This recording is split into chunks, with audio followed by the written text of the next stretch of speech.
Let's do one more together before you guys interpret the rest of the trends and slopes in this Nearpod on your own. And then you guys will apply this to some models that you guys will create just like last week, where we learned something on Monday, and then you applied it to some of your linear models throughout the week. So in this one, the average amount of electricity consumed by a household in a day is strongly correlated to the average daily temperature for that day. This relationship is given by y equals, so I'm going to go ahead and go back to my notebook and jot this equation down so I can get ready to interpret it. So now we need to go and label or define our variables. What is y and x here? So the relationship is given by this equation where x is the temperature in Fahrenheit. So x is the temperature.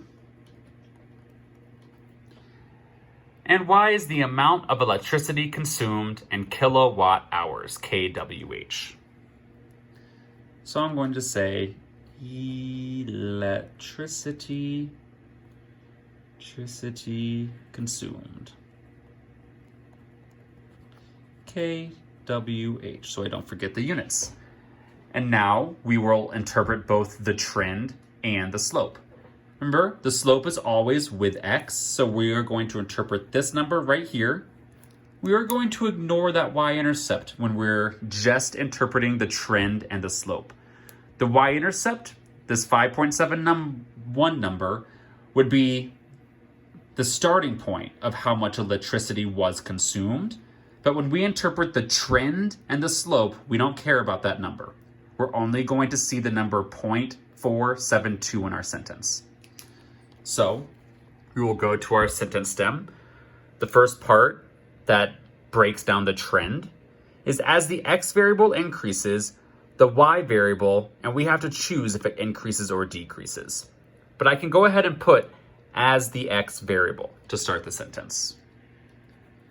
So as the, in this case, the x variable is temperature.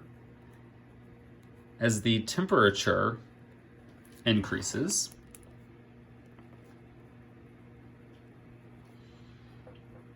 and this says the y variable will increase or decrease, and we'll have to decide. So the y variable, in this case, the electricity consumed. So the electricity consumed. And I see that the slope, there's no negative sign out here. So that's a positive number. So that's one way for me to know that I'm going to use increase here. I can also go over to the graph and read it from the left to the right. I'm going up, which is also a way that we know that we are increasing here. So as the temperature increases, the electricity consumed increases, comma. And now we are done with the trend. We're going to continue on and make a nice sentence that also breaks down the slope, that specific number. Remember, we're ignoring that number at the end, the y-intercept. So we'll go back to our sentence stem where it says specifically the y variable, specifically the y variable, which we have labeled again, we'll bring it back, the electricity consumed,